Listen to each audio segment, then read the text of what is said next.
We sometimes hear that liberation is no mind.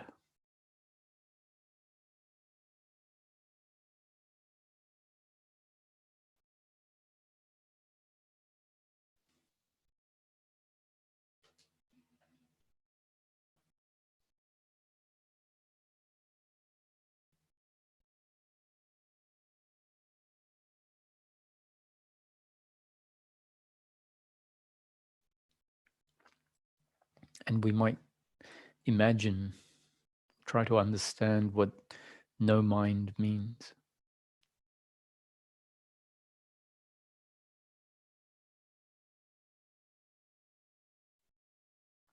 And we might come up with our interpretation of what no mind is or what it looks like.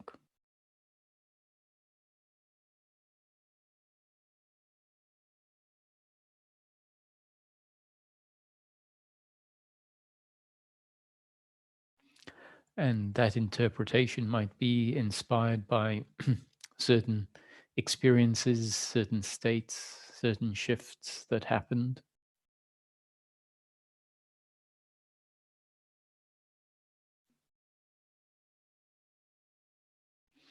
And in that state, in that shift, there was a palpable difference. And it was, this is what no mind is.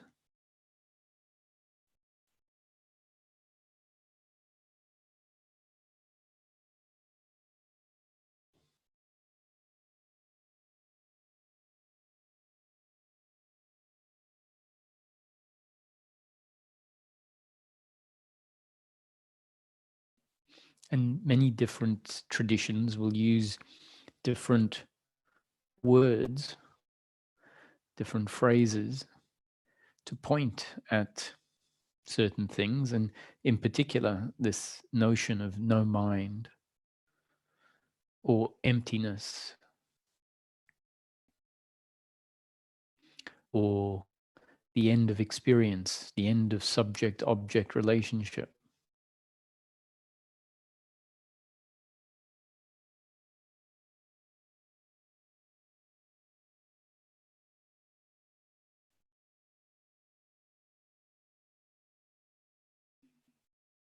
Will be used to describe the falling away of something, the dissolving of something.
This dissolving is maybe the dissolving of seeing life a particular way, a dissolving of what knows life a particular way.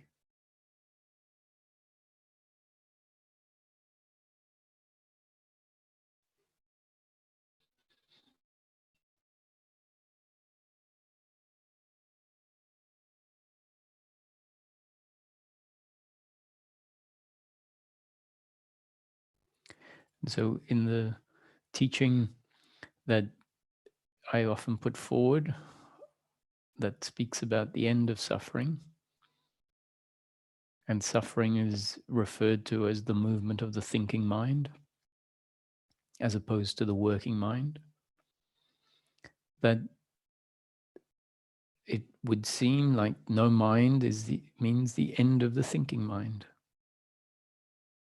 the end of suffering.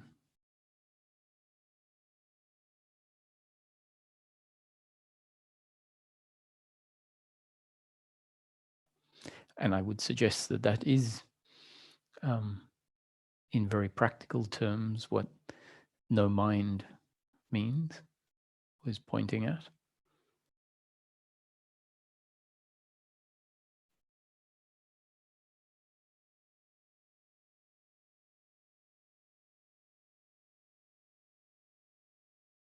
The end of guilt and blame and pride, worry, expectation, all of which are an uncomfortableness with oneself. And that uncomfortableness you could call the noise and the movement of mind. It's the self which is rooted in the past and looking into the future, which are all mental movements.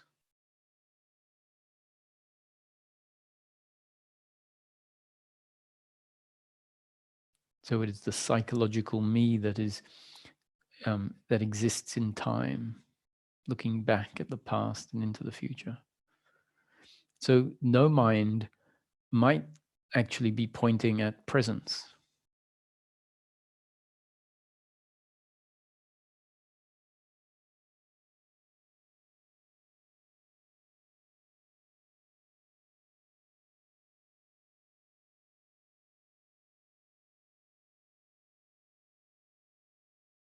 So when the end of suffering is described in relation to causality, which implies that one thing comes from another, like the uncomfortableness in the form of guilt and blame and pride is a result of the up-to-date conditioning that includes the belief of personal doership and attachment to outcome. So it suggests that A leads to B, leads to C, leads to D. That the new conditioning in each moment has led to the up-to-date conditioning. The up-to-date conditioning includes the belief of personal doership and attachment to outcome. That turns into suffering of a certain type when that identity, that belief that I am the doer and that I need certain outcomes to be complete, when that interacts with life, then guilt and blame and pride, etc., arises. And so it's described as if A leads to B, leads to C, leads to D.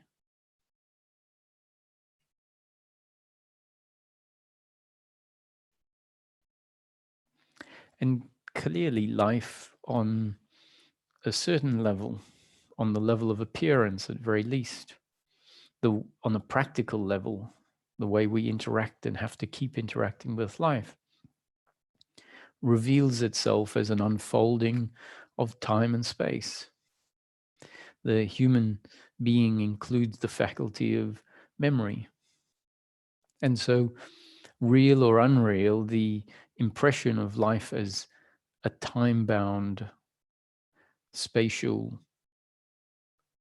objective reality is there.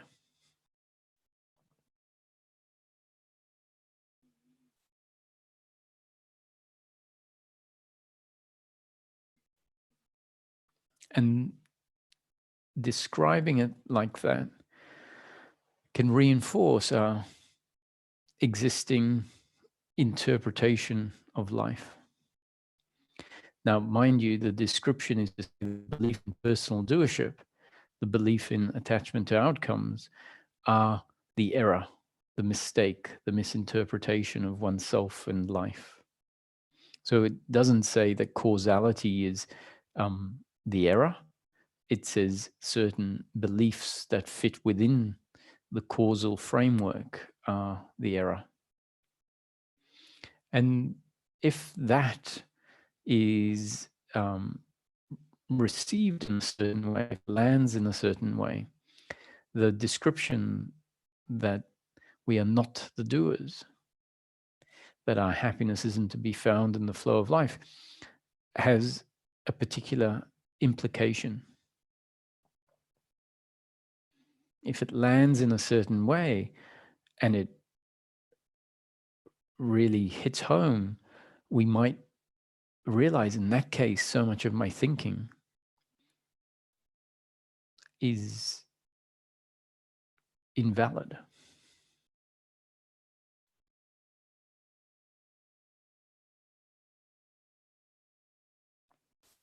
And if that happens, then we can find ourselves resting in the present moment, in this state of no mind,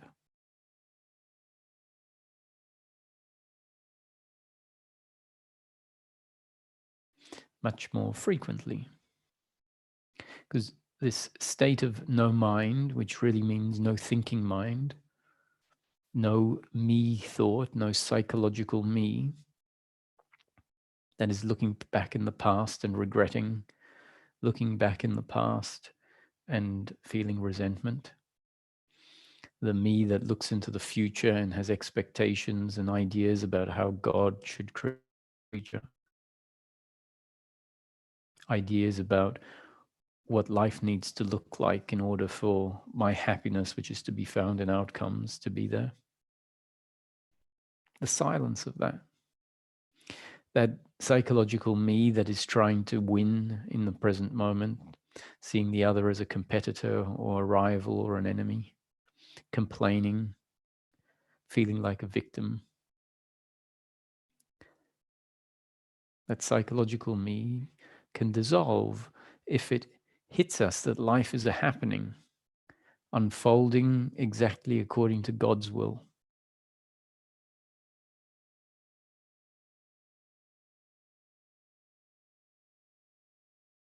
That the actions of the other that happened in the past were there as part of destiny in order for the required pleasure or pain to be delivered. And they were the mechanism by which Source was creating life a particular way.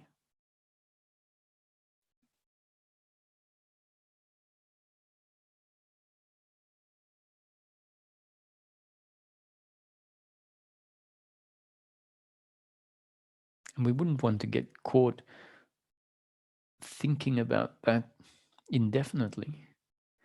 Because if we find ourselves thinking about God's will and indefinitely, we'll find that that thinking is keeping us out of being the no mind.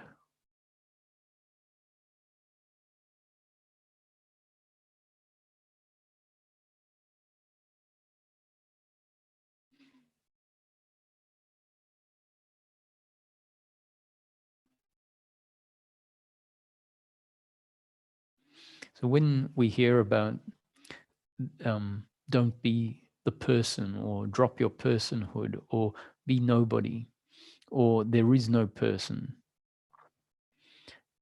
what that's pointing at is the psychological movement of mind that contains within it the human being, the aspect of the human being, the belief of the human being that relates to life a certain way, has a seemingly very busy job of complaining and resisting and taking things personally and looking back into the past, feeling heavy, complaining about what's working and what's not working, why their life is a certain way, what other people are doing, how the future should be, worrying about the future.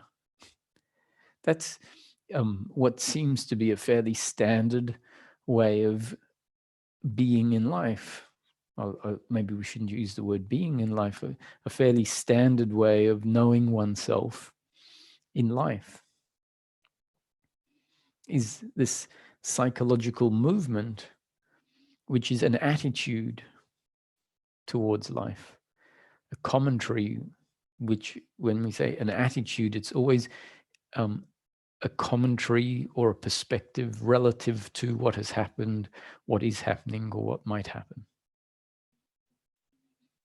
And that is what is referred to as the person that doesn't really exist. Now, in the conceptual framework I put forward, I say we are the human being, we are the person. So when I say we are the human being, we are the person, I'm talking about we are this body-mind organism through which consciousness is functioning. So from that perspective, I mean, I am a person, which is, if there were a group of people outside the front door, we could say there's a group of people. That's a whole lot of persons, right? So on the one hand, to me, it doesn't make sense to say there is no person, unless, it makes complete sense for someone to say something as long as it's very specifically defined, if the words are very specifically defined. And in spiritual seeking, we can get confused about what is meant. And so I want to be clear on this, is that there is a person, there is a human being, there are other human beings and other people, other persons. We could call a person, a human being, the ego, not necessarily as it is traditionally used. So I'll define the ego means the person, means the body-mind organism through which consciousness is functioning. And the body-mind organism includes, that is the thing that is the genes and up-to-date conditioning. So it has its preferences, it has its unique characteristics, its blue eyes, its green eyes, its brown hair or black hair, certain muscle strength or weaknesses, and immune capabilities. It might have certain illnesses, speak a certain language, like certain foods, not like other foods, like some music, not like other music, enjoy certain activities, be able to think in pictures or be creative. Someone will be able to have the capacity to do high-level maths. We have different intellect capacities. So all of those components are part of the body-mind organism. And the body-mind organism is illuminated with consciousness. Consciousness is functioning through the body-mind organism, functioning through the vehicle or the instrument, if you like.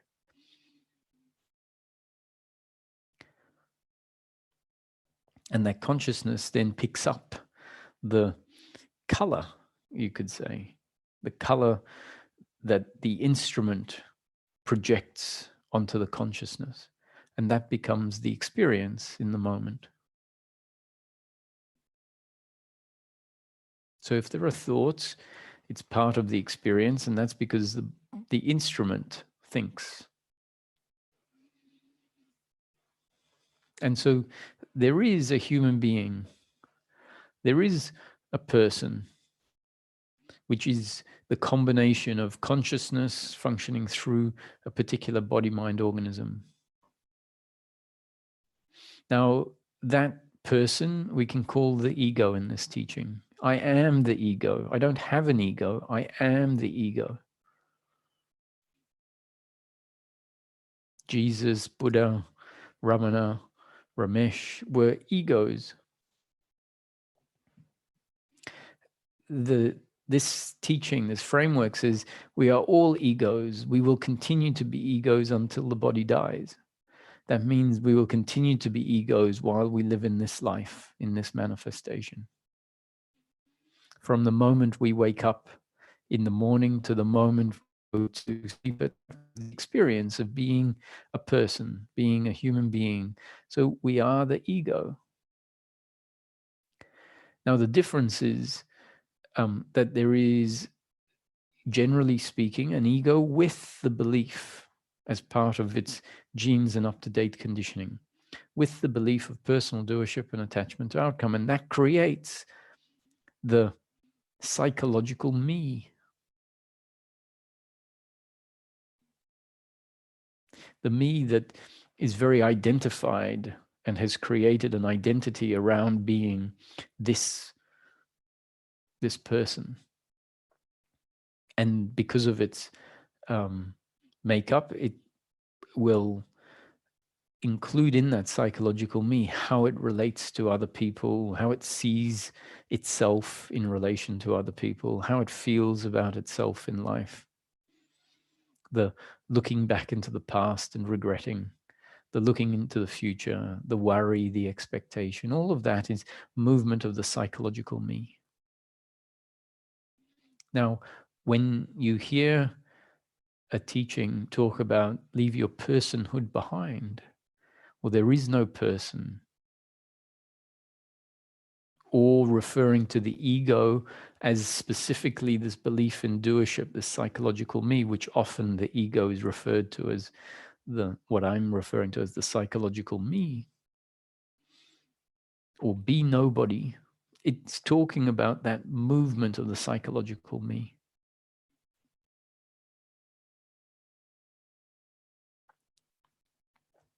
And that is sometimes encouraged by supporting this idea that there is no person, or to let go of the psychological me, for it to dissolve, for that movement, that habit to stop. It's encouraged by the assertion that you are not the body-mind. You are actually something else, and that the illusion is that you are the body-mind. What you really are is consciousness of source.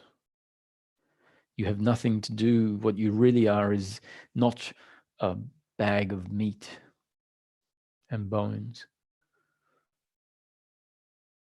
You are that which transcends the manifestation. And that is an aspect of the human being.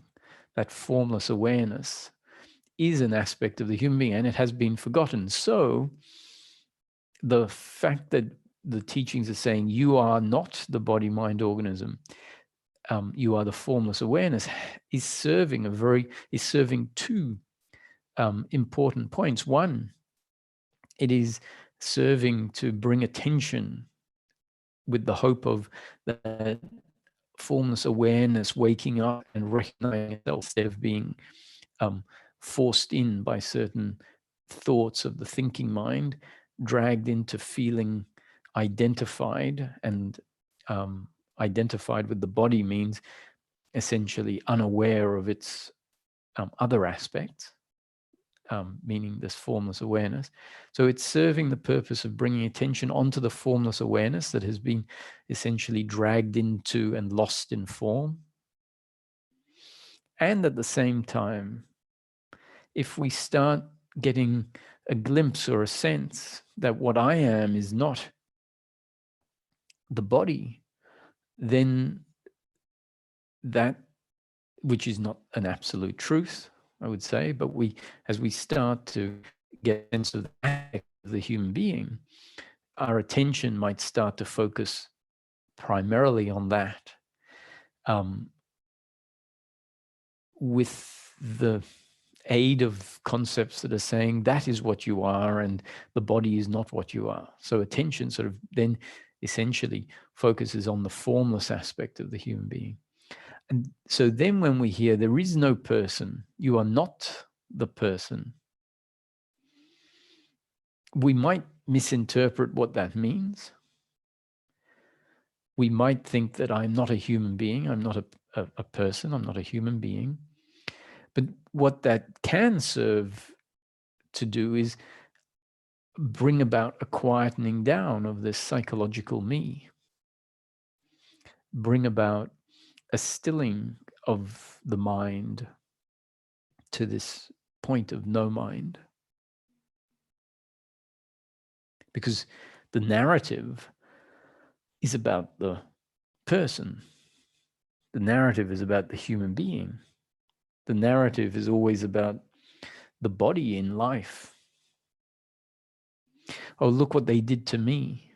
And who is this me that they did it to? In the narrative, it's me, this body-mind organism, this human being. So if we've started to identify with the formless aspect and maybe even believe that we are not the human being, then that might be very effective in shutting down the habit of complaining about what happened to me. Then the system might have motivation to witness that thinking, or maybe fall away and say, I'm not, how can I have this story about what happened to me if that's not what I am?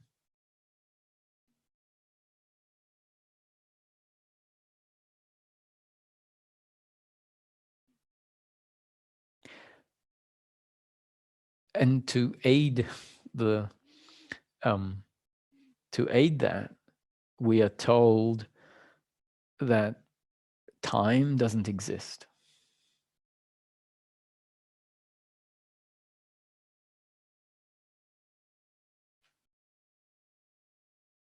And as the psychological me, that is an identity that exists in psychological time, the imagination of the past and the imagination of the future, which brings into existence psychological time with a psychological me inhabiting that psychological linear movement of time.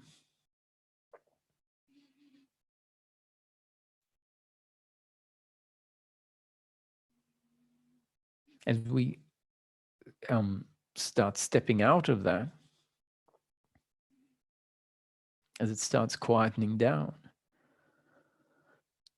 we might start to get tastes of the present moment.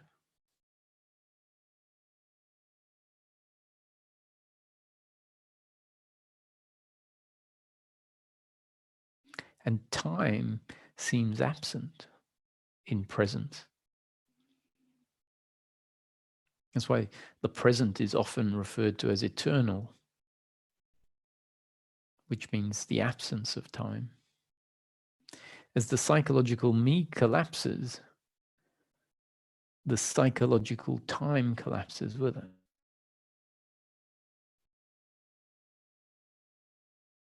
And so becoming aware of that dimension of the human can encourage once again the notion that time doesn't exist, and in a certain perspective it doesn't exist. So now we have a glimpse and a sense of the timeless. We have a glimpse and a sense of the formless aspect of the human being, which is not being described as in certain deliveries, certain teachings. And I'm not saying that they're wrong at all. Hopefully enough of you have heard me over a long enough period of time to be familiar with the fact that I see all teachings as doing a very specific job in a very specific way, and their methodologies. And so just because one teaching takes a different approach, it is not at all, in my view, that one is right and one is wrong.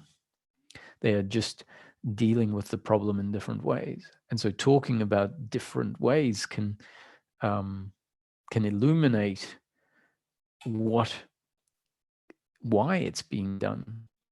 And if we can see several teachings focusing on the same obstacle or the same blockage, the same error, but getting at it in different ways, we might then realize, oh, that is what seems to be common. That's what they're all focusing on. And they're approaching the problem. They're undoing the knot in different ways, but it's the same knot that is being undone. Then that can be very powerful if we see that. It means our seeking can then become much more laser-like, because within the seeking itself, that it has been seen, what is it that we should be focusing on? What is the error? What is it that dissolves when liberation sets in? So going back to the teachings that are encouraging that we are not a person, that there is no time. And if there's no time, there can't be causality. Because causality, A leads to B, leads to C, leads to D. It has to happen in time.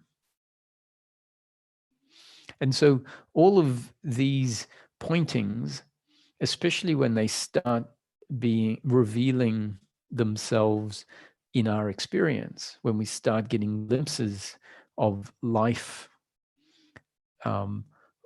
that supports those descriptions, experiences of life where we can go, this is the timeless, this is the formless.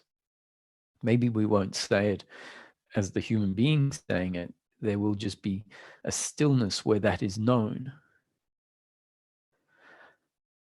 Then the notion that we are not the body, we are not the human, we are not the person, can have more weight behind it. It starts to be what we could say, from my experience, this is the truth. From my experience, this is not just a concept. And so as the system starts having more reason to think that way, from its own experience, the belief, the perspective becomes more established. And that perspective can undermine the thinking mind. It can undermine the psychological me that is completely based on being a person, being a human being, being a body that lives in a world of time and causality, where the human being sees themselves as responsible for this that led to that, sees the other that did this, that hurt me, that now leads to my resentment or my anger. So as a whole lot of ways of relating to life are removed at first by descriptions in the teaching. So the first part of the removal is because the teachings tell us. Then we might start getting glimpses of that. And as we get glimpses of it and trusting the teaching, we might find that certain narratives get cut off. I hate you for what you did to me, is a narrative of what one person, did to another person, which is me, in time. And this is the core, this is the cause and the effect. And so we might be encouraged to stop, leave that all alone, leave that behind. Be pure, be formless, be what you really are. And you can't be nobody or no person or formless awareness if you are continually reaffirming, if the story of being somebody, being a person, that all these things happen to. You can't be the opposite if that narrative is continually happening.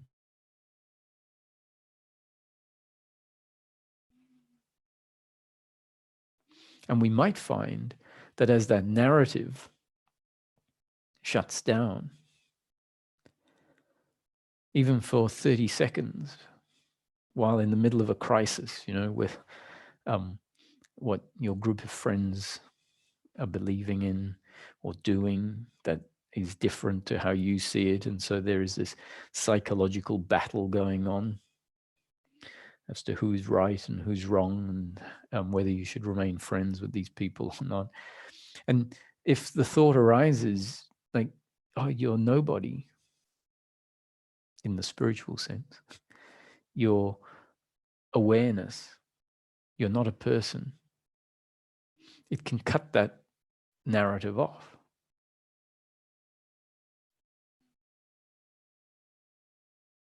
And what we'll find in that moment is, that's freedom.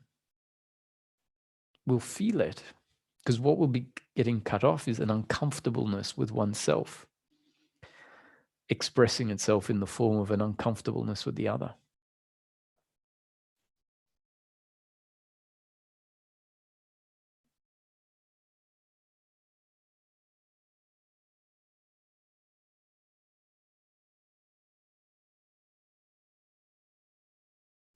And so as we get these glimpses, because the habit is getting interfered with, the inspiration for that new habit to start taking hold and kicking in more and more regularly is there, because our own experience is showing us how troublesome this psychological me is, how much noise it creates. And we might realize that that me doesn't exist except in that thinking. And when the thinking stops, what we touch is presence, where there is no me. In a way, we can say there is no person, but that's what all this is about, is to try and show you the difference between the person and the person. What it mean, what we must as seekers understand. What do we mean by the word person? And you can use the one word, person, and use it in different contexts. If you become familiar with what you mean by the word person and are familiar with how you're using it each time you use it, then there's no confusion. Not for you anyway. And then if you start listening to what other people mean by there is no person when you're hearing it, you might find that some people are completely confused because they are still referring to person in a way that doesn't actually match reality. So they're saying there is no human being, for example. Whereas if they say, look, I can tell you the person dissolved, then you know, what they're talking about is the psychological me, the me that has lived its whole life waking up in the morning with a certain sense of self and feeling life to be meaning something to that sense of self, and interacting with people with a certain psychological personality. Now, I mentioned psychological personality. That's different to the biological personality. So we can say with a certain psychological identity, waking up and feeling life. And that can fall away when we realize that that is a narrative, that is a belief of who I am that doesn't have to be there. If the body-mind organism is reconditioned, meaning new conditioning coming in and the up-to-date conditioning changing, that's what the teachings are doing. The ones that say you are not the body, you are not the person, time doesn't exist. causality doesn't exist. All of that is new conditioning coming in a way that brings about a change in thinking. And as the body, mind, organism changes, the experience of life changes, which can reinforce. So if we touch into this timeless dimension, it can reinforce our time doesn't exist. Time is an appearance that comes into existence when the physical me that is based in time, in psychological time, comes into existence. So as we drop into presence, then it's seen that time, in one regard, is just an illusory, thought-based idea.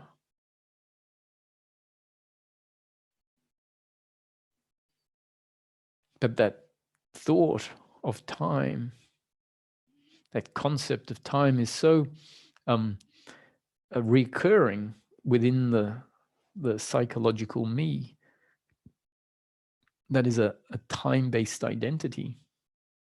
What I mean by time-based is it includes in that belief of who we are, the belief that I was yesterday and the day before and the day before, with an attachment to that, with a sense of who I was. Very who I am is very dependent on who I was yesterday and who I was 10 years ago and what people did to me then and what people think of me or thought of me or how I behaved. So then the psychological me is sort of existent only because of what happened in the past and what might happen in the future. And as it falls away, we, in the moment, get a contrast, get a sense of, oh, the end of time, the end of the person from one perspective, using the word person to obviously refer to the psychological me. And if our intellect hasn't really understood what's going on, if all the layers haven't been described in a way that I'm trying to describe them now, when the psychological me falls away in an instant, maybe only just for an instant until it reasserts itself again, it feels like the end of the person, because it's the end of the person we have always known ourselves as, the identity, the psychological me that I have always known myself as.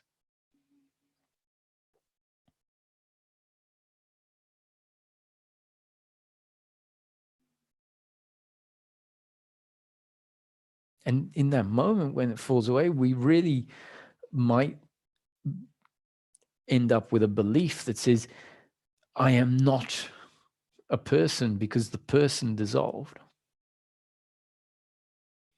And that is more heavily reinforced by the fact that when the psychological me dissolves, there is this sort of timeless force aspect and a disidentification in a way with the body because of essentially dropping into the quantum level of the human, the quantum aspect of the human. And quantum is not physical.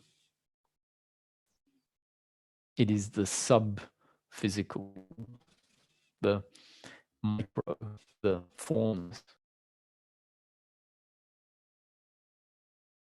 And so resting there, there is a sense that I am not the body, a sense that consciousness, that which is not formless, is from prior to, from before time, before manifestation.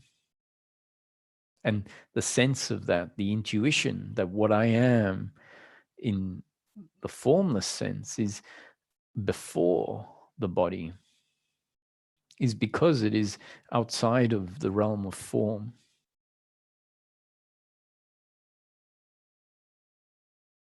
And form is a more gross expression. So the more subtle expressions are essentially, you could say, closer to source than the more dense and gross layers.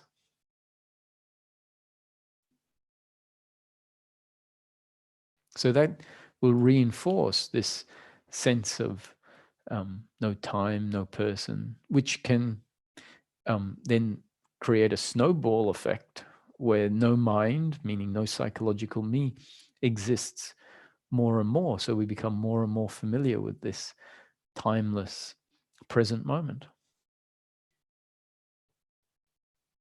Now that's great, really, because that's a movement towards present, movement away from the psychological me. It's a movement away from suffering. That's why life is described as potentially the end of suffering. That is available, that is everyone's birthright, because this psychological me, which is really just a functioning of the human being, can at any moment cease, can fall away. Often it falls away when we are prompted by descriptions that describe life, that move us, move the thinking in a certain direction, in a direction that allows for the psychological me to fall away, or is, in a sense, shutting down certain intellectual faculties that have become habituated in such a way that they continually create the me. So when we're sitting in satsang, if the satsang is moving in a certain direction, then it can quiet the thinking mind down.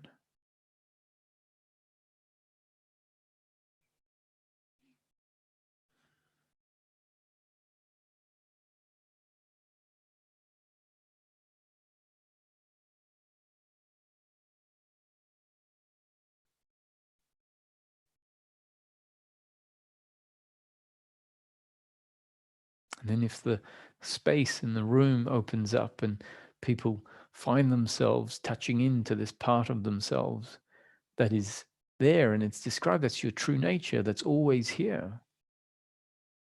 You don't have to go anywhere for it. And it seems, of course, how obvious, how simple. I haven't learned anything. It's just that a certain movement up has subsided. And then we find ourselves out of satsang, and it sort of goes back to normal. And that's just because the satsang hasn't annihilated the habit or the beliefs. It just subdued the thinking in such a way that those habits and beliefs got disarmed for a little bit.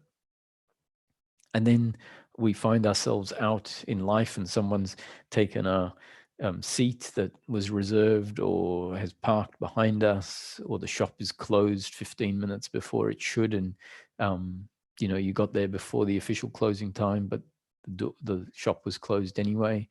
And the the movement of the me doer, the psychological me, comes back in, and we wonder, why this was lost, why this realization was lost.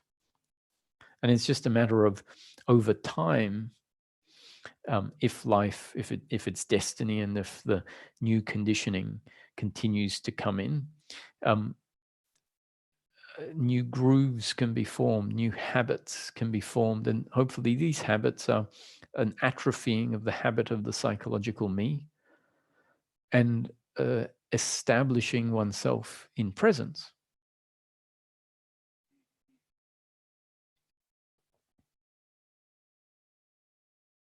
So this morning, I was having a online chat with someone, and their questioning inspired what I haven't yet got to, but what the satsang has been leading up to.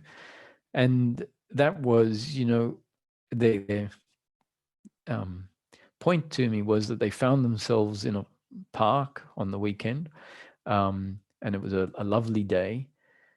And yet they found that they were thinking about some other topic, some meetings that they had to attend later on in the week.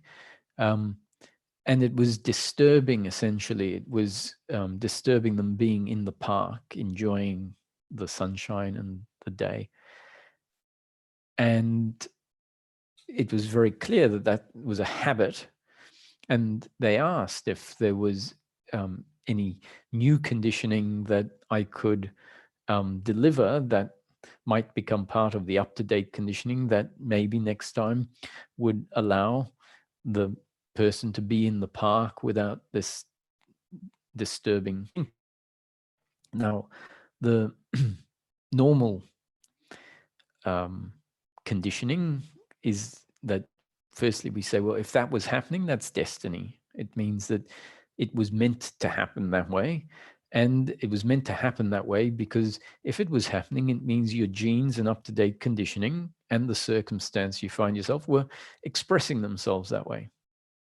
And so the understanding, if we really start to see what the concepts are pointing at, means that the body-mind organism is structured in a certain way that body-mind organism isn't able to drop into presence. Or that the working mind, if it was the working mind, deemed that it was more important to think about this problem. And if it was the thinking mind, then the thinking mind was deeming that it was more important. Now, if it was the thinking mind, it's suffering. If it was the working mind, it's just less pleasurable than being, having the working mind subside and being in the park. But whichever way it is, whether it was suffering, whether it was the working mind that was forcing the thinking to happen, or whether it was the thinking mind, it's still destiny. And destiny is unfolding because of our genes and up-to-date conditioning, and we didn't put those in place. So the secondary attitude that might be upset and judging the primary attitude, which is the primary, let's say it's suffering, thinking about what is going to happen in the future in a way that isn't the functional thinking, that is thinking about the future because it needs to sort certain things out and put certain plans in place. So let's say it's, worry about the future. Then the attitude that says, oh, I wish I wasn't worrying about the future, is a secondary lot of suffering. So that is all the psychological me, the worry. And so the other teaching would say, you're not a person, that you don't exist in the future. And even in the future, that body, mind, organism is not what you are. So leave your personhood alone. So it's really saying the thinking mind, which is what that thinking is just suffering. And it's based on not knowing yourself, and having a wrong idea about yourself as the person. And so that can maybe, if that is our genes and up-to-date conditioning, cut off the worry. Now, the description that I put forward is if the secondary suffering comes in and says, oh, not only am I worrying, but I shouldn't be worrying. So there is the uncomfortableness of the worry and the uncomfortableness of the resistance to the worry. So if we can see that, or understand, if our up-to-date conditionings is the worry is a result of who I am and how I am structured, how the body-mind organism is structured in this moment. So I'm mixing up the teachings. The other teaching will say you're not that, but the description that says your genes and up-to-date conditioning are forcing the worry. If that says, well, if the worry is there, it's because of how life has designed me up to this point in time. So wanting the suffering not to be there is simply a not seeing the fact that life has taken 47 years to shape me a certain way. And so in this moment, I can't say, well, I wish I wasn't worrying, or I shouldn't worry, because that's missing the fact that your worry is a result of 47 years of shaping. And so in the next second, nothing's going to change. If, however, the genes and up-to-date conditioning has included this understanding, then what we might find is that the secondary suffering wouldn't happen.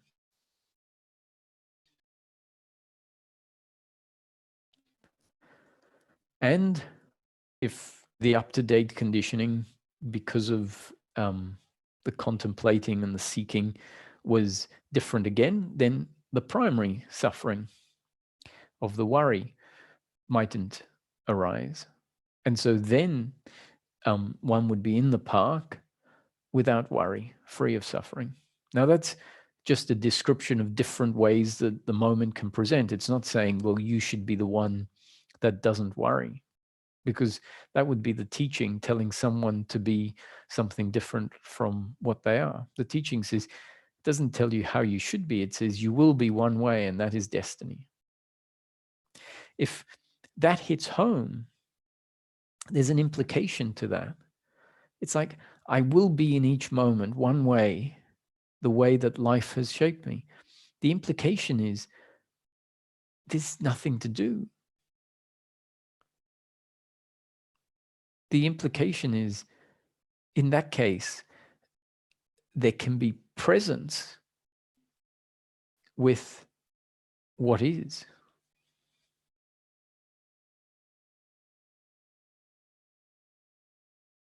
Which means a silence. Because the past and the future might be seen as what were and couldn't be different. So there's no space for what should be or what could be. There is a knowing that there will just be what is.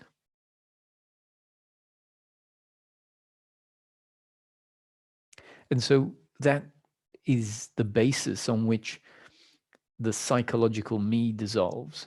The psychological me is all about what could be and what was and what is now that shouldn't be.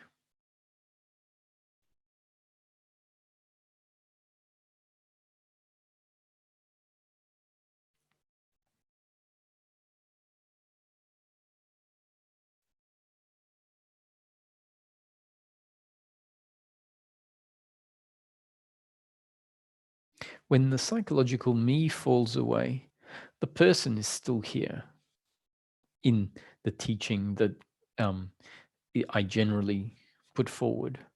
It's just that the person is here without the psychological me, without the little person. So there is the person, the human being, the ego, with a psychological person or without a psychological person, with a psychological me or without the psychological me, with the belief in personal doership and attachment to outcome, or without the belief in personal doership and attachment to outcome. Personal doership means I and you created how life turned out. And a realization that there is no me and you as a doer that could have and should have acted differently. There is just life unfolding. And so you and me as part of life, you and me as the predetermined story of life in each moment. So that's the implication of non-doership. There's a sense of a person, and in the moment it feels like, and we have to act as if I am the doer in practice. That's how life unfolds, with each of us in each moment acting as if we are the doer. But hopefully with the deep understanding that there is no doer. So when we say there is no one here, what it means is there is no psychological me here. No psychological me that believes it is doing things, that it has done things in the past, that the other does things, that the other has done things in the past. Now, obviously, the dishes have got done in the past. The car accident happened, the homework, the assignment got done.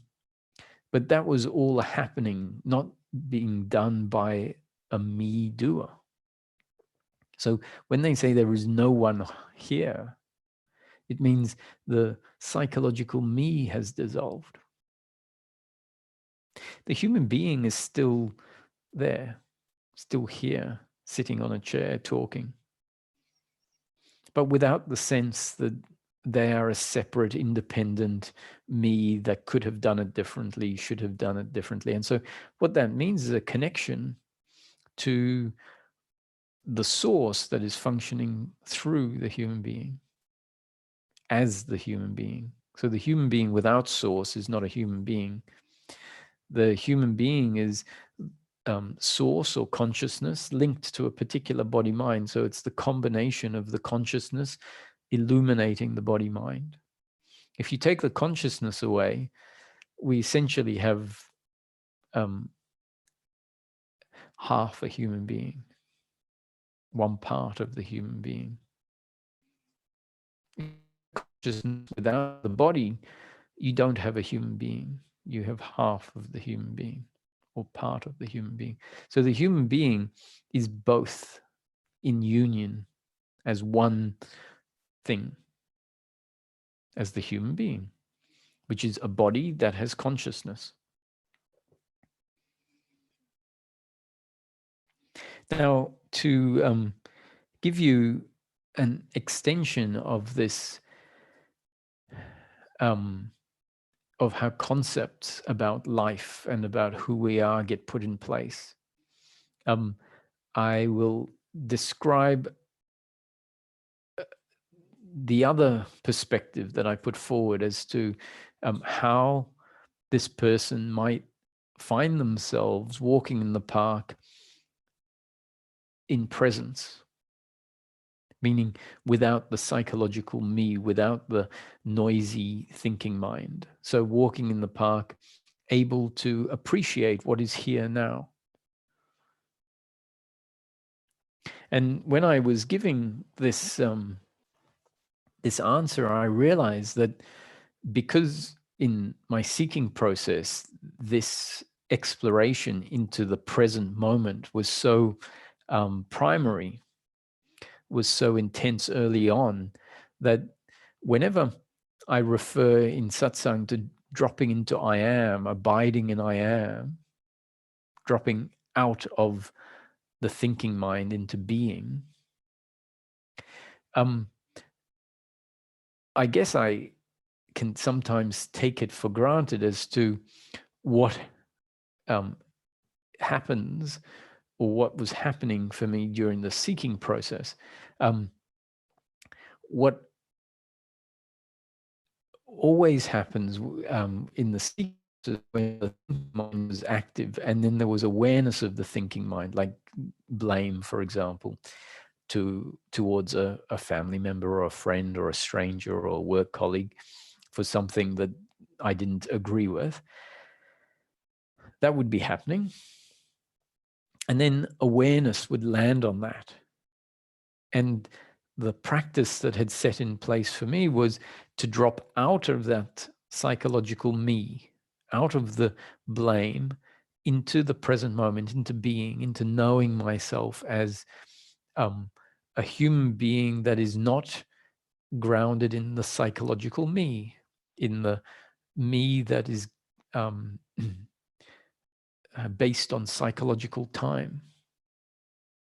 So that's the movement that would happen, a dropping out of thinking into being. And one of the very key points that I often mention is about bringing your attention onto the present moment, and doing that by focusing on the visual aspect of the present moment.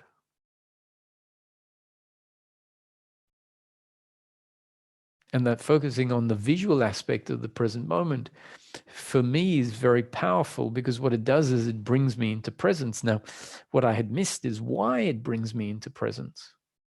What was the process that had happened before that I'd forgotten about, that had become sort of well established, which gets triggered automatically when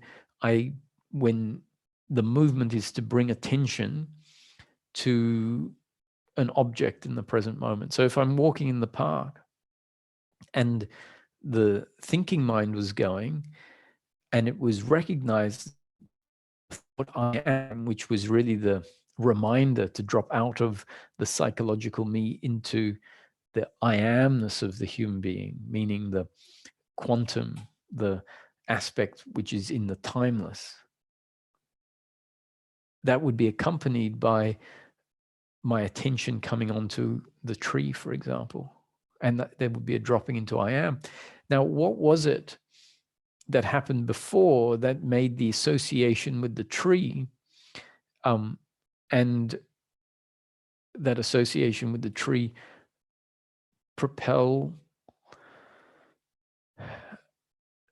one out of the thinking mind into being? Well, I'll suggest another way that you can look at life. Because as I mentioned briefly early on, causality and always looking at life as causal can be one of the components that reinforces the psychological me that says, you did this to me and this is the consequence. You did this to me and it delivered pain to me. You shouldn't have acted like that. You should have been different and acted different. So all of that is based on causality. And we're very used to forming a view on life that is one-sided, where our intellect is not very equipped to look at life in two ways, especially if those two ways seem contradictory. The thinking will say, well, which one is it, this one or that one? So our thinking tends to get polarized very easily into one point on a spectrum. And it has a hard time of not seeing life as linear. And it has a hard time of not finding a single point on a spectrum. So what we mightn't have realized, so this goes into the area of concepts, is how a concept gets turned into a belief, turned into truth. Now, unless seeking has taken us down a certain exploration, it's pretty standard that if someone looks at a tree, they imagine a history, or rather they know a tree is having a history.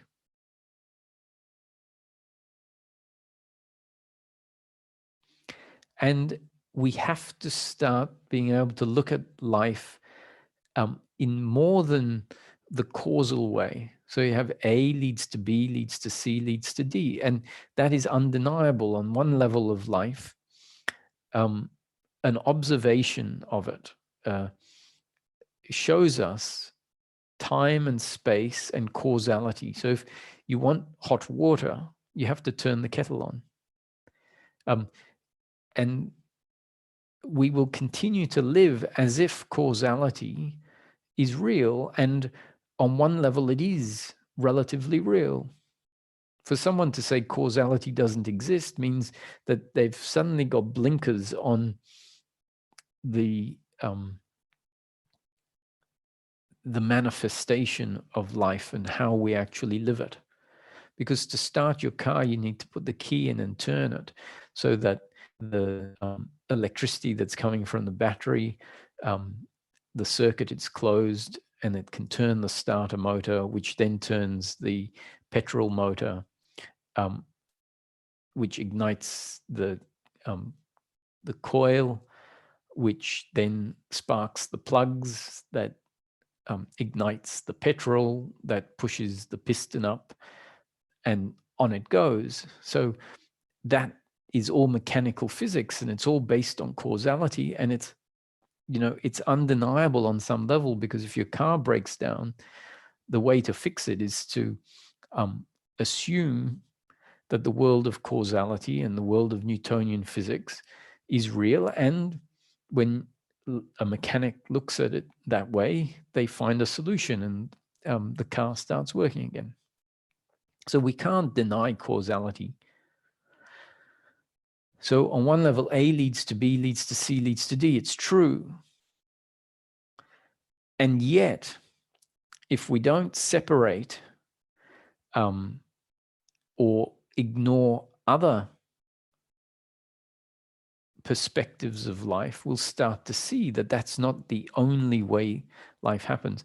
And I think that looking at the different perspectives of physics is extremely useful in that, in this regard, is that there is clearly theoretical physics, quantum physics, which is the understanding of the micro, of the small, and mechanical physics, Newtonian physics, is the understanding of the big. And there are different laws at play in the different dimensions, and they coexist. The quantum functioning manifests as the mechanical world, and the mechanical world has at its root the quantum. The quantum is real and the manifest is unreal. They are both as real and unreal as each other, and they're two ends of the one object, you could say, the one phenomena or phenomenon. They're not, mechanical physics and quantum physics are not separate. They are two aspects of the one. And so life, the causal is on the mechanical level. The quantum level says A, B, C, and D all exist simultaneously. And they're not connected to each other, or they're completely one. So all of these views are equally correct at the same time. So A leads to B, leads to C, leads to D. D leads to C, leads to B, leads to A also. That is correct. That the end of the world inspires the beginning of the world, just like the beginning of the world inspires the end of the world, which then means that life is also a block where A is independent of B, independent of C, independent of D. And life is a block where A is not separate from B, not separate from C, not separate from D. Now, how do we see this in actuality? And that is to look at the tree and realize that you don't know that it has a history.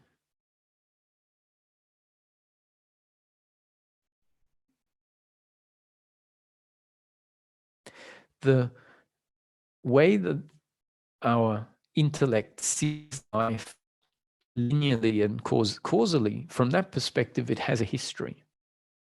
And I'm not saying that that is wrong and it is correct to look at a tree free of history. I'm saying both are correct.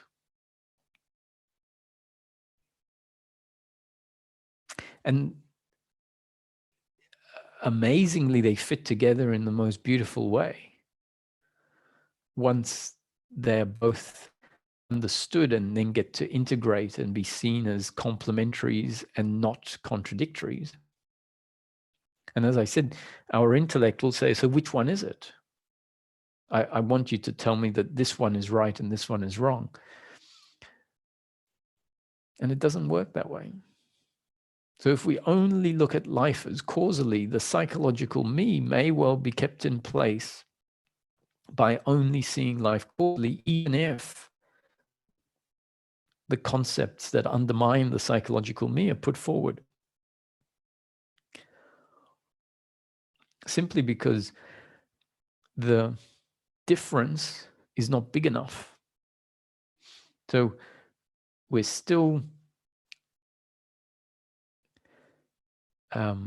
acknowledging causality, but we're saying it's the doership that is what is not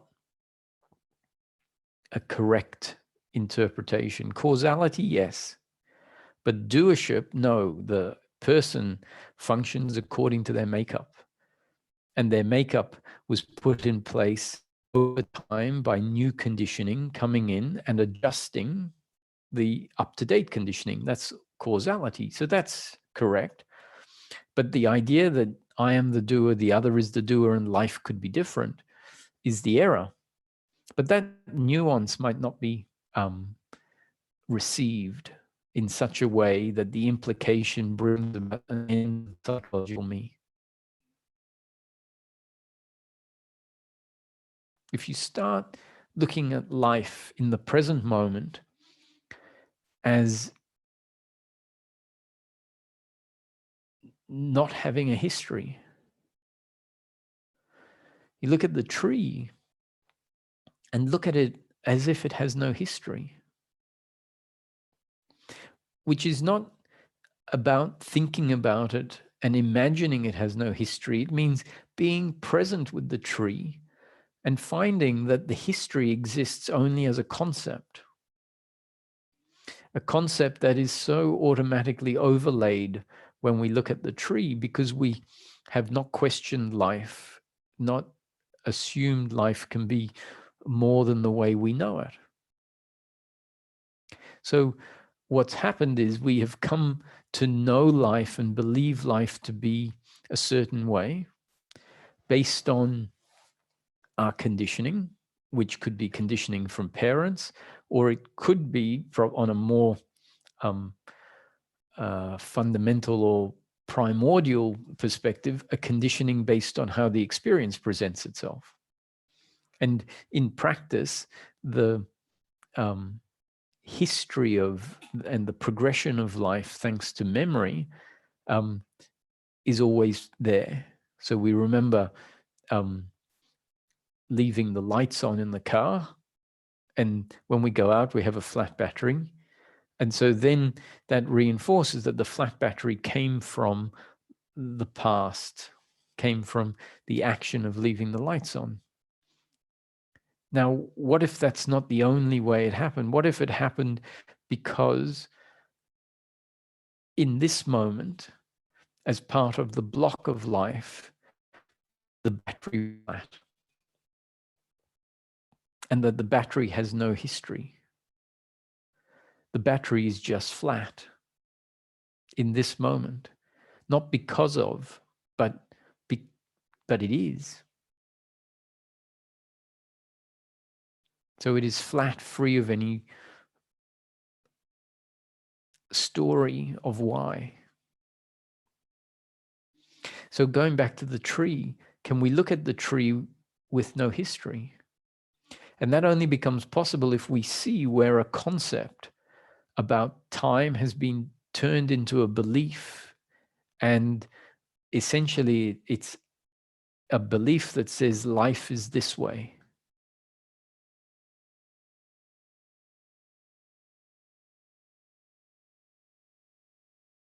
And that belief is so ingrained with us that we could hear a talk like this and listen to it with some interest, but really not grasp that it might be talking about the truth. We might listen to it. We might not say, oh, that's nonsense, because we might be listening thinking, oh, I don't really know why it's being said. And there must be a reason, and that reason might be entertainment. It might be, who knows? And maybe the person listening is being entertained, or there's some part of them that is interested in this. But deep down, they're going, but of course, that's not how life really is, because life is, I know, absolutely causal and time bound, because I have direct experience of that. Maybe maybe what you're calling your direct experience of that is an impression. Maybe it's one side of life.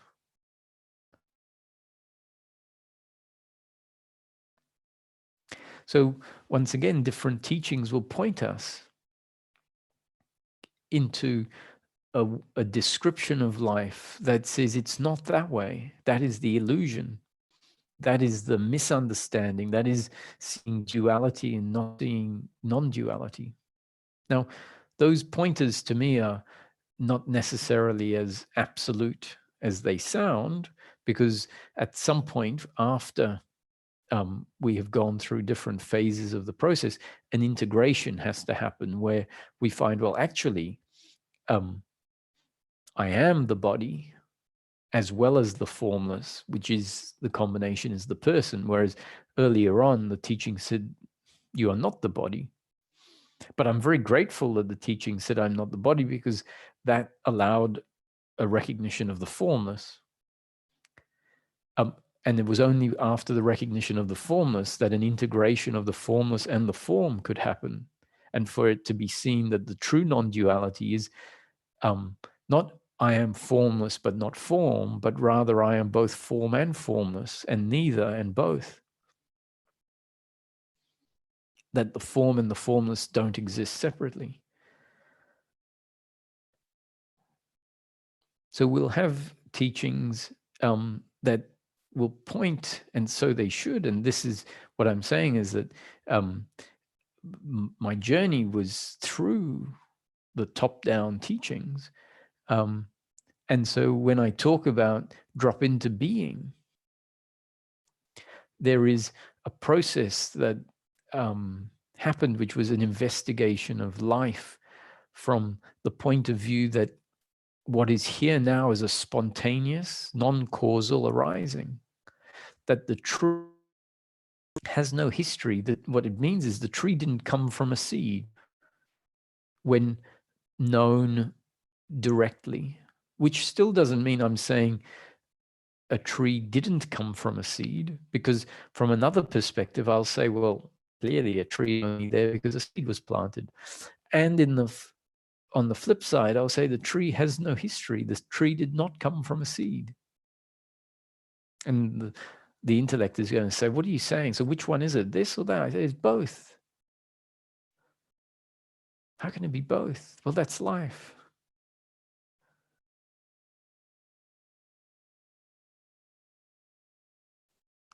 And believe it or not, we might start off saying, well, I can tell you, I've got my direct experience about time and space and how a tree comes from a seed, because at least I know, I plant the vegetables and see the seed sprout and then it turns into a broccoli. So I know that that's what someone might say, and that I have no experience of a tree not having history.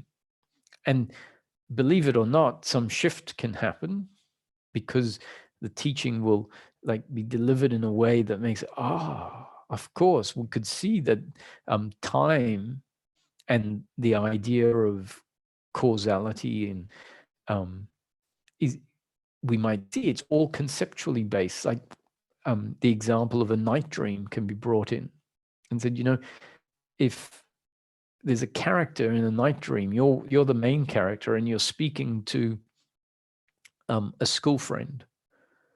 And let's say in the dream, the main character, you, has this unusual knowing that it's a dream, which is not that unusual once a witnessing sets in.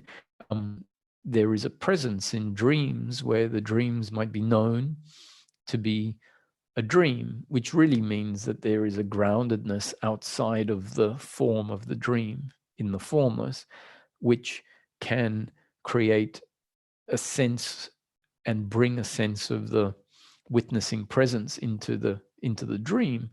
And the dream can then carry on. There is a sense that it is a dream.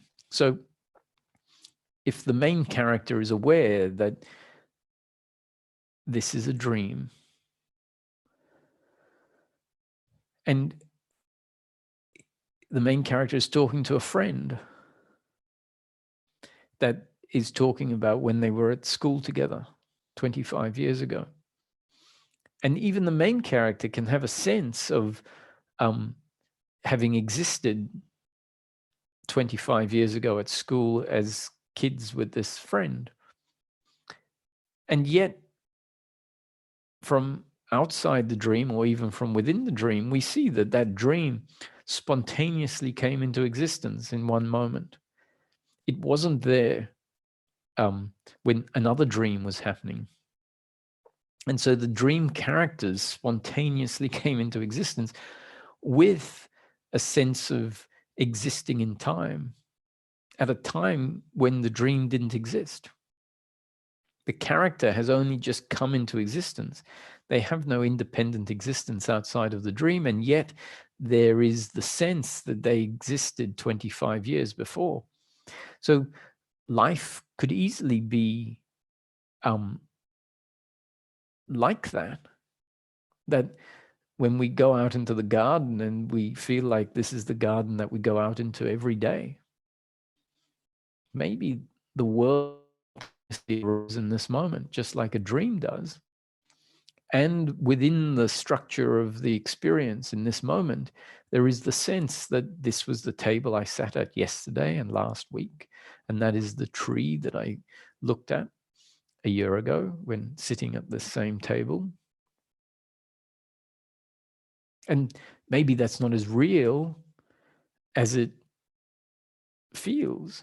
And so we might have put in place a belief about how life is that may in fact be just an appearance or an illusion, a special effect. And if an example like that comes in and in a moment highlights how memory in this moment, which is an object of thought that may not be coming from having actually done something yesterday, but rather an object of thought inserted in the present moment to create the impression that you did something yesterday. Then in that moment, it might be, oh, my idea of time may be illusory. I might be wrong about what I was insisting, yesterday or 10 minutes ago, that my experience is that life is of time, and therefore very clearly that tree had a history. And we might go from saying, I have no experience of life not being historic. And in a moment, we might see everything that we thought was a wall that was there yesterday and has been there 25 years. We might look at it afresh with innocent eyes. It's like, it's all new. The present moment is exactly that, presence, eternal, free of time. And yet the objects are there in this moment. There's no denying that. So if we can start looking at the present moment from time to time, it's not something that we have to lose ourselves and only know life free of any thinking, free of any memories. It's not about that. It's about, can we come to look at the tree free of history sometimes? And free of history, as I said, is not a belief that says, oh, that tree didn't have a history. It's just being present with the form of the tree and seeing what you are told about the tree when you're present with it, when the concepts about time, which we've now seen, are not necessarily truth. And so you don't want to believe a concept that might not be telling you the truth, which doesn't mean you necessarily disbelieve it. You just put it to one side, which is one way of being in life sometimes. I'm not saying this is the only way to be in life, because there will be times when you are going to talk to someone, even someone who understands this fully.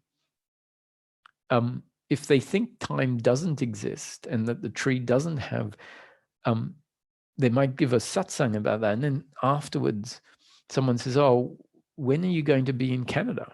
And you go, oh, I'll be in Canada in December. It's like, I thought you said there was no time and there was no space and there's only the present moment. And yet we're answering questions, time and months, and that you'll be in Canada on a tour in December. So we need to realize that life is not about life in practical terms gets lived as if time and space is real. And then there's times when it's not necessary. So in dropping into being, into the dropping into I am, my suggestion is to open your gaze, allow the whole experience to fit into your field of awareness, allow the center of consciousness to drop into the chest area, the heart area. Have a soft gaze that appreciates all the visual components. Look at it free of time. See it without a history.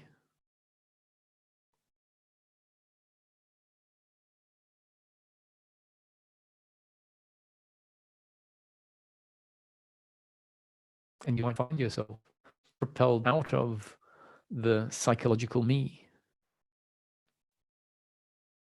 and resting in the quantum aspect of the human being.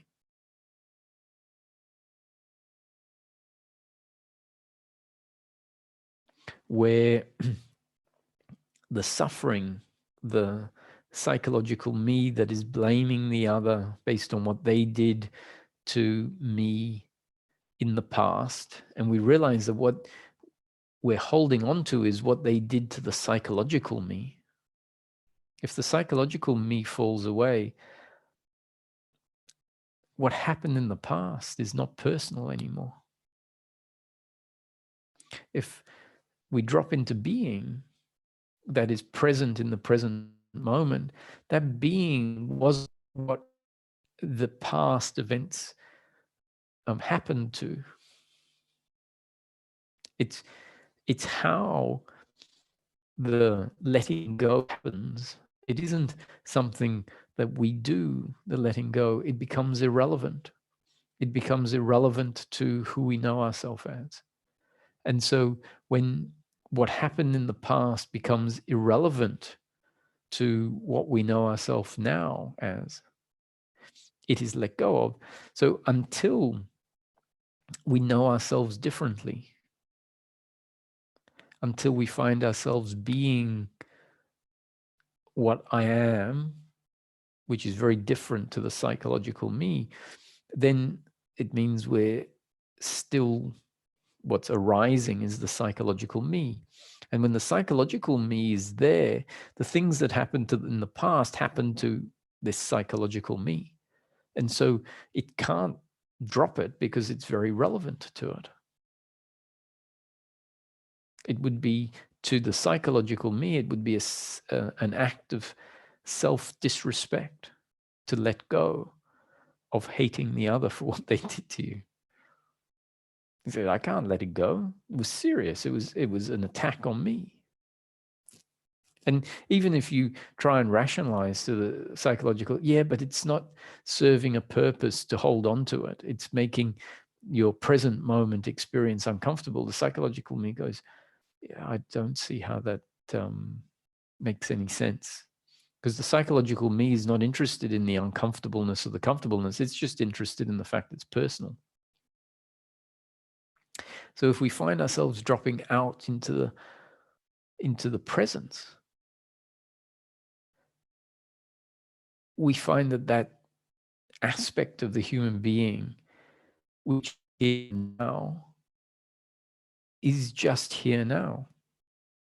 And really the past is irrelevant.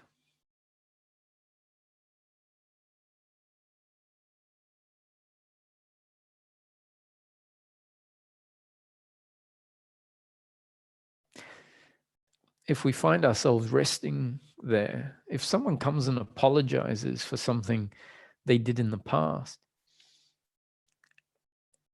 it's largely irrelevant. It's like, oh, on the one hand, it's like, oh, well, they don't, there isn't even a need to apologize. And they might say, well, why? I've been thinking about it and I did this and it wasn't right. And you say, well, the way I know myself is that there is no one that I need to forgive. There was just what happened. not done by somebody. And to the I am, that is free from the uncomfortableness about what happened in the past. That's why it can be, oh, I don't hate you, because there isn't the hatred in the I. The hatred exists in the psychological me. So it's not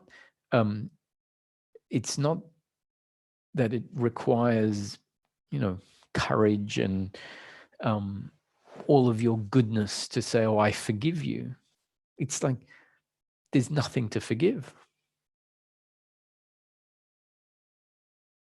As a feeling, it's like it's sort of a non-event. It's like, oh, you don't have to apologize. It didn't cause a problem. Now, if the memory of the event is there and you don't have the hatred and the resentment, but you remember that the situation was awkward, it maybe was painful, it wasn't pleasant, and all of that, you can actually say, well, I appreciate the apology. Thanks for letting me know. It was a awkward situation. It wasn't great.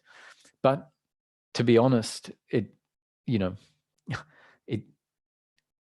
I appreciate the apology, but actually think nothing more of it.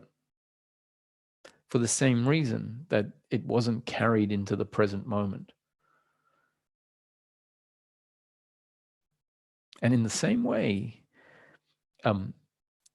if we find that our actions in the past have delivered pain to someone, in the present moment, we are not dwelling in the past. But when we find out that someone says, the way that you spoke to me last week was very hurtful. And so the resting in the I aspect of the human being, there isn't a sense that, oh, I could have done it differently and that I shouldn't have done it that way. But in the present moment, the person is saying that your actions, your words hurt me. So straight away, it's like, oh, I'm very sorry about that. It really wasn't my intention to hurt you. And so, if I know that that would hurt you, I wouldn't do it again. In fact, I'm sorry it happened in the first place.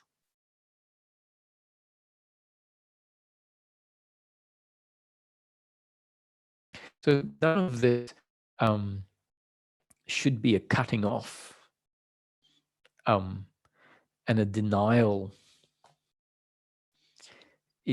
It's how it's emerging, it's a integrating that eventually happens, where we get to hold both views of life, the causal and the spontaneous.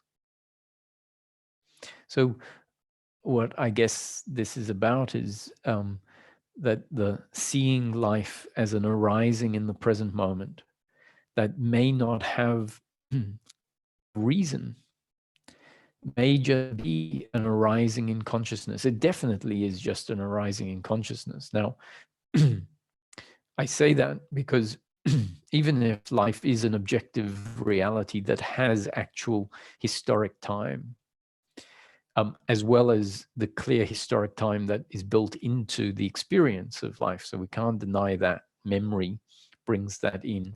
So whether it's really something that happened in the past or whether it just arises as a memory, the experience, so even the most enlightened person is still going to have memory and is still going to remember remember time. There just isn't going to be an identification with it, but the experience of life is still going to include time on one dimension, one level.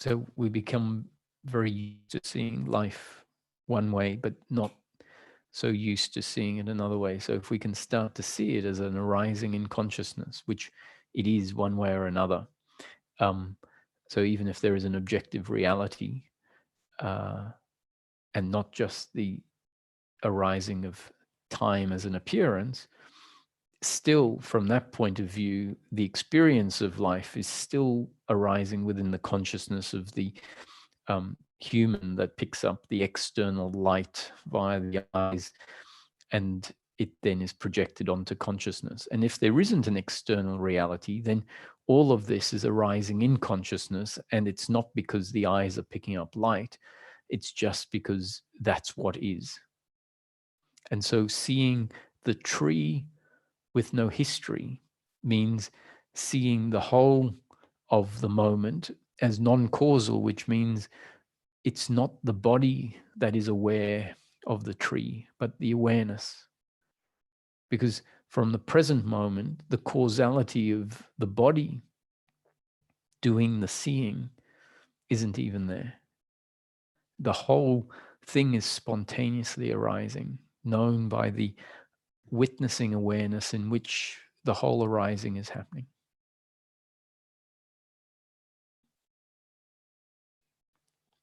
And so, to hammer the point home, I wouldn't be surprised to my core if an oak tree suddenly appeared behind the camera that I'm now looking into. If an apple were to float past, I wouldn't be surprised to my core. There'd be a little bit of surprise because as is now, the manifestation unfolds according to certain cosmic laws.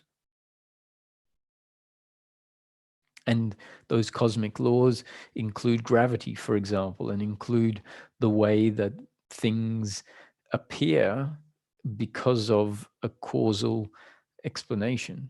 And so I wouldn't expect an oak tree to just appear out of nowhere according to the laws that the manifestation unfolds in.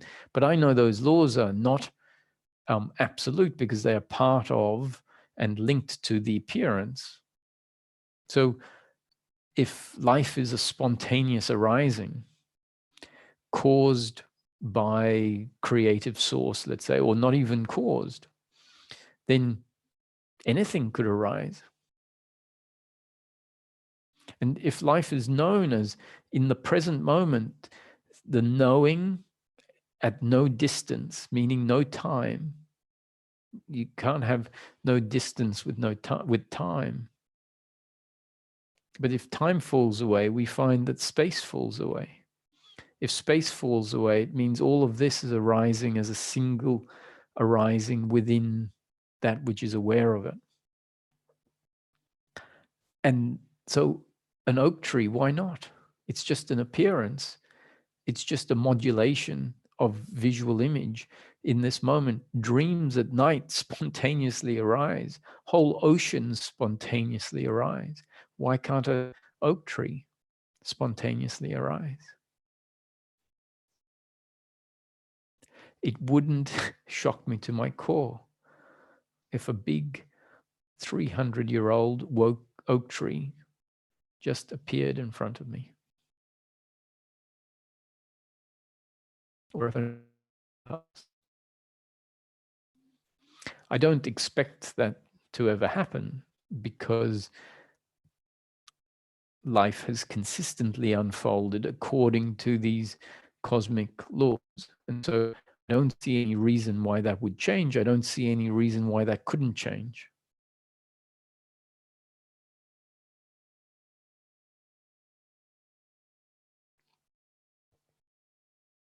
There are times when in the seeking, the experience started to vibrate and shake. And from this perspective, it wasn't something going wrong with the body that was creating the experience to shake. It was just the construct of the experience.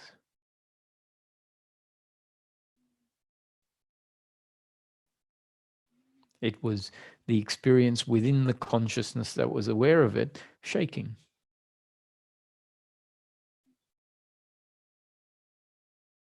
From the perspective of causality, there was something wrong with the body's eyes and the way that the brain was processing, because what would normally be a static visual image was shaking.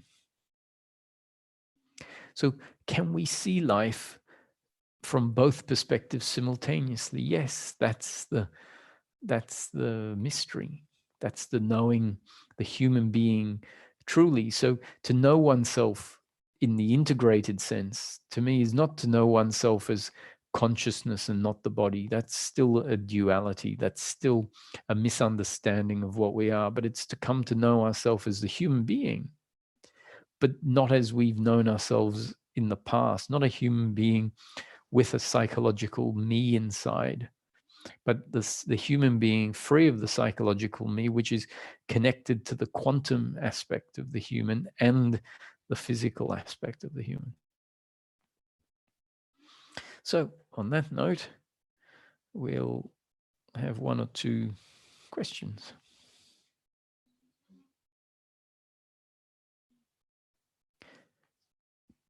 Hello.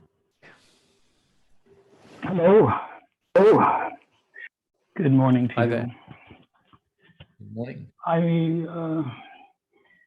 was looking out the window at trees as we were discussing that. I was taking in the form of tree, and I'm getting a gut flutter while that's happening. I'm getting this excitement in the gut. And this thought comes, I wonder if the gut flutter is somehow related to the need for a causal basis to arise. The causal basis itself being something that can be experienced and has been experienced as startling to that gut intuitive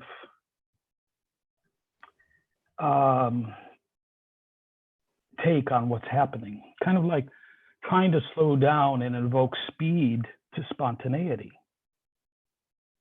that somehow, well, as I'm looking at the tree through that conversation we had, a moth flies right through my field of view.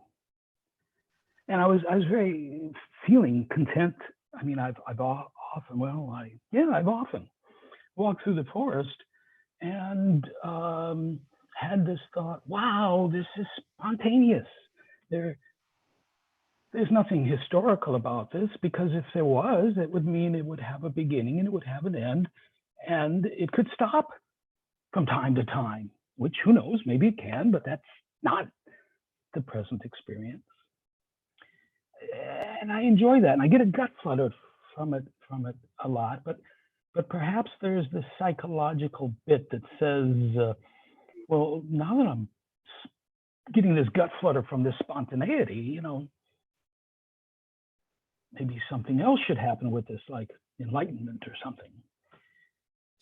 So that expectation may cause another factor. So I'm talking about this gut flutter and wondering what comment you may or may not have on that, but maybe more importantly, that there is this fog that comes over the whole matter when I try to penetrate deeper, so to speak. It's kind of like this fog that says, nope, you don't have clearance to be here. I don't know if that makes sense, but I sense it's like an intuitive of this fog that seems either to say wrong direction, or you don't have clearance to be here. And so this goes back to the moth, because as the moth flew, mind says, oh wait, I was getting the tree had no history. I could just be here with the tree, but that moth just moved from left to right. And so then, okay, well, I gotta ask, I got to ask Roger about this moth moving because it blew the whole thing for me. And then this thought comes, well, now, wait a minute. You can be in a movie theater watching a movie, and you can see this moth flying on the screen from left to right, and you can fully know that this movie is a done deal. It's in the can, complete. And right now, you're just doing this moment with the moth. Both are true. The movie is both the story on the screen, the moth flying left to right, and in the can. And that's as far as I could get with the whole matter. And maybe it's just going to play in time and integrate differently. And, you know, maybe this is the fullest of, nah, that's not likely. I was going to say the fullest depth of my, appreciating the width of possibilities. But I don't know if that sparks any sharing from you. Well, if you want, I'll focus on the notion of how the moth moving in time sort of seems to undermine the spontaneity, which suggests no time and no space.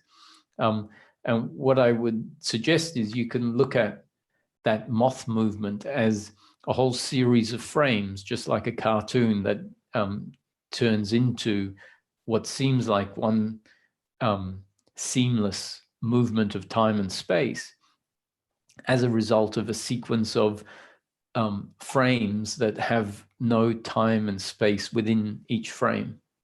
And it's only when the frames are stitched together that the impression of time and movement happens. So if you were to look at your experience and see that maybe what it is a spontaneous arising and collapsing and arising and collapsing, arising and collapsing of experience that is all spontaneous and has no time in it. And only when it is stitched together in a sense, or in sequence, that it creates the impression that we have of time and space. And so that's where, once again, you can come back in maybe in a different view of how it is both spontaneous and causal, by introducing the notion of these frames.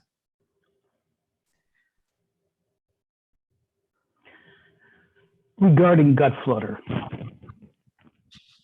I think I hold on to that sometimes as if to say, this is a good direction.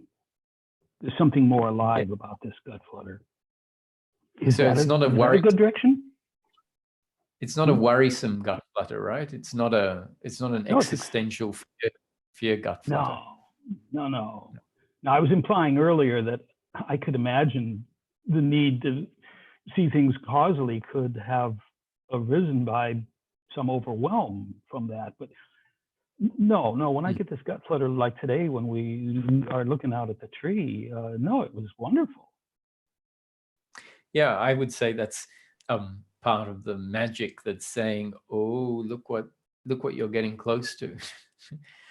Yeah.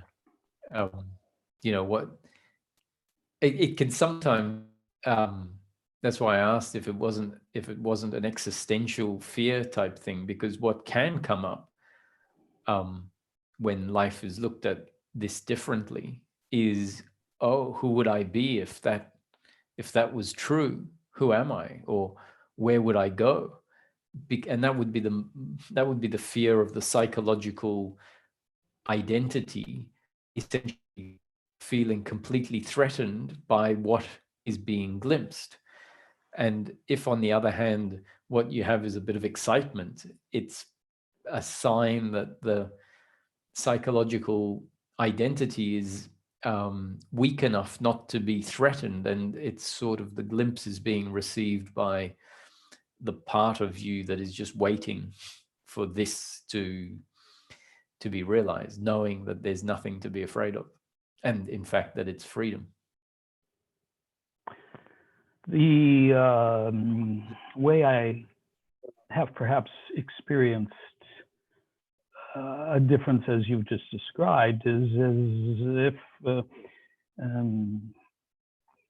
metaphorically speaking, I can feel the spinning of the butterflies, sort of, as part of that fluttering excitement in the gut. But when I feel it in the head, it has a different quality to it from which I could pass out. And where I didn't pass out, I would say has led into a style of being that has been an existential crisis. And whenever I start going in that direction and feel that happening again, it's almost, I want to do everything to climb out of that pit, because I perhaps am still not ready to be still with that. If that makes sense. Yeah. And I think the more we drop into the being, the less challenged we are, because the being is not challenged by that. So the more of a recognition of the I am that exists right now, and even in those peak moments when the psychological time fall away, if there is a groundedness on this sense of I am, the primordial existence that isn't a thought I am, but an actual feeling, then the existential fear that can come up that says, who will I be? Which is because we're lost in thinking about who we'll be, rather than appreciating, I am. I don't need to ask who will I be, because I am. So this dropping into the body and being present rather than thinking about it can alleviate this notion of, or this sense I'm not ready for it, because really the I that is at the root, or at the center, at the core of the human being, is ready for it. It was always that. So the only reason we're not ready is if the psychological me is still got a strong enough center of gravity that we aren't dropping into the I, and then it is very scary to that psychological me. And if that's the case, then who cares? Let it be. Actually, you just answered, I think somehow an answer just came up regarding the other aspect, the fog. And what came up was the fog sort of has this attention because it seems impenetrable, but yet at the same time, it might be a collapsing of something that is not so interesting anymore, but remains kind of a shadow, has a presence in a shadow. I don't know if I've explained that well, but I'm right at the moment comfortable, I think, with that notion of what the fog is. I thought it was something being blocked, hidden, and it just occurred to me, well, no, it actually might be some habit stuff that's just not with any use anymore. Let's hope that's the case, and let's hope. Let's hope. Very good. Thanks, Blake. Thanks for dropping in. Thank you. Holger? Oh, I thought it was Holger. Who's next? Wesley. Oh, hello, Wesley. Hello, Roger. Can you hear me? Yes, I can. Is it coming through? The volume is okay? Yes, loud and clear. Great. Wonderful to be here. I have a question about it's a concept or an idea or a pointer that I've heard I think I've heard it in Buddhism, and I've definitely read or heard it connected to Ramana Maharshi. And I actually love one of the quotes that kind of points to it. He says, "When the mind, which is the cause of all cognition and of all actions, becomes quiescent, still, the world will disappear." And I just, the question basically is that so? And it seems to me, perhaps another way of stating it is that the sense of identification that separates, um, self from the world, the sky from the clouds, that dissolves, but that there's still an appearance of the world. If I were sitting inside of Ramana's body, so to speak, does that make sense? Yeah, that these are the sort of things that we can easily misinterpret based on, what the words sound like. And if we take them literally, if we still are not getting a sense of what the teaching is saying because we haven't heard it in context, let's say. But what you've described is more what I would answer is exactly that. It's not that the world ceases in a literal sense, but the world as we know it will cease, let's say. So when the mind quietens down, then the world as interpreted by that noisy mind ceases. So when we sometimes hear that, you create your own reality, what it's talking about is not you as a doer creating your reality, but it's really pointing at how powerful the psychological thinking is. And so if we, for a moment, say the psychological thinking is created by the person, then it's saying that the person creates their own reality based on the psychological thinking that arises. And that psychological thinking has a way of turning life into either samsara or nirvana. So life can either be samsara or nirvana, and it's very much dependent on how it's seen, and how it's seen is really dependent on the thinking about it, which is very much dependent on how we know ourselves. And as this whole satsang was about, how we know ourselves can be through the psychological me, which is all a certain type of mental movement. And as that thinking mind, that psychological identity quietens down into no mind, is one of the, the Buddhist concept, quietens down into no mind, then the world that belonged to that psychological identity no longer arises, no longer appears. But the world that belongs to the new mind is there.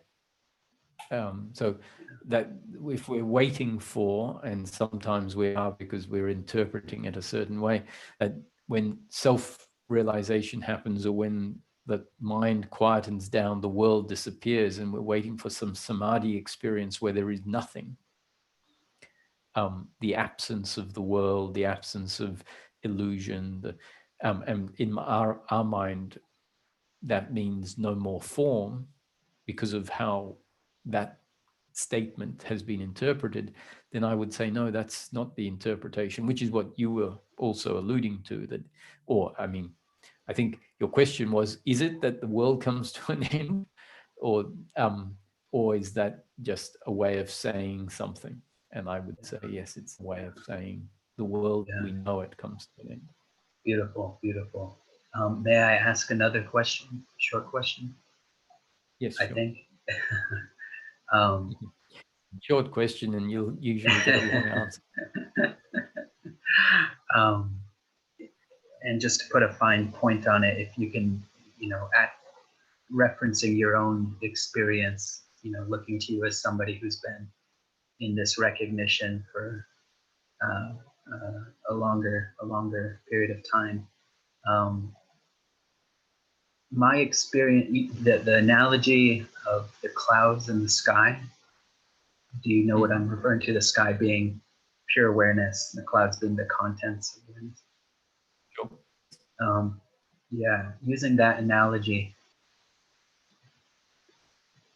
does it at your stage is probably not the right word, but in your experience now, is your awareness still able to separate itself into this pure formless state, separate from all the objects, or does there come a point where that distinction just collapses and it no longer makes sense to take that? I think in Zen they call it the backward step. Are you still able to extract yourself, so to speak, back into pure awareness?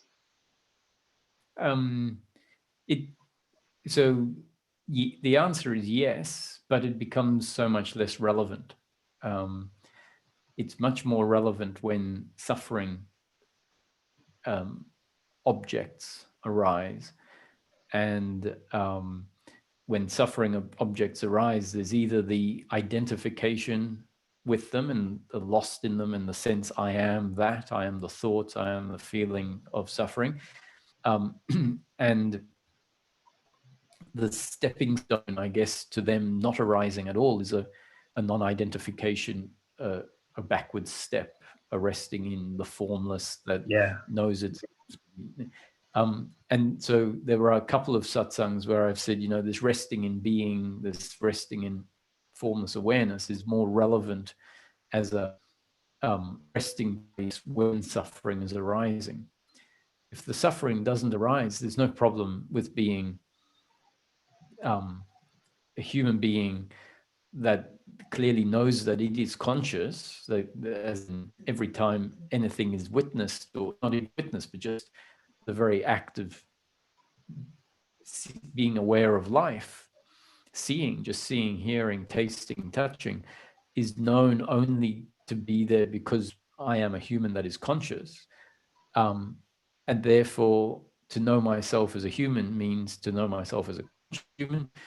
And this dropping into being is not relevant. Why is it needed? It's not because you're living as a human, free of the uncomfortableness of suffering. There are times when certain shifts and states can then happen more as a sort of peak experience, or because the activity you're partaking in might maybe, watching a sunset or something, just inspires that sort of shift into that perspective you described. And then it's appreciated as, I guess, allowing a bathing in that part of ourself in a more pronounced way than normal, which is nice, but not necessary or not, imperative. It's just seen as part of the changing scenery, let's say. That's beautiful. That's beautiful. That's very clear. I just, there's sort of almost having discovered this space, this refuge, that this ground of being is an almost obsessive returning to that, just because it's such a contrast to the previous 3 decades, of delusion. And but there's sort of this resistance to, I don't know if the word is descending or something, coming back into the psychology. It's like waking up, realizing this body is like a madhouse. It's like a haunted house. There's all this frozen energy and all these ghosts, and it seems the only way to clear that up means kind of dying back into the form, so to speak. But it's good to know that this space will always, that access will always be there. Does that make sense? Yeah, sure. And especially when you dive into the form and you bump into this, these unresolved energies, then that's in particular when that space is there, because that is the ground on which you can come up for some air. Yeah. And so it does sometimes, become what resting in being can be what we assume is peace of mind. And it is a form of peace of mind, but it's not the most basic peace of mind that is available. So in other words, it's not the lowest common denominator peace of mind. So when I talk about continuous unbroken peace of mind, it's really even more simple, more ordinary than being. So being, I guess, has these qualities of, there's certain qualities in being that if you just talked about peace of mind as the absence of suffering, the feedback I would expect, and I get, oh, well, but it's more than just the absence of suffering. There's this, Yeah. this subtle contentment, or, and I would say that's more a quality of being, which is very nice, and there's no reason to push that away or whatever. But the absence of suffering, which is peace of mind, can even be the absence of being, where we are just really, you go about your day, and at the end of the day, you look back and you go, well, there wasn't any special sense, and Right. there wasn't any stuff. And so that's the vanilla peace of mind, and there's no problem in that way of living. It's fine. Like, Beautiful. yeah, Beautiful. no. Is that the same distinction that I've read Maharaj Nisargadatta Maharaj uh, talks about something prior to Satchidananda, something prior to consciousness. Does that point to something similar, or am I mixing the two?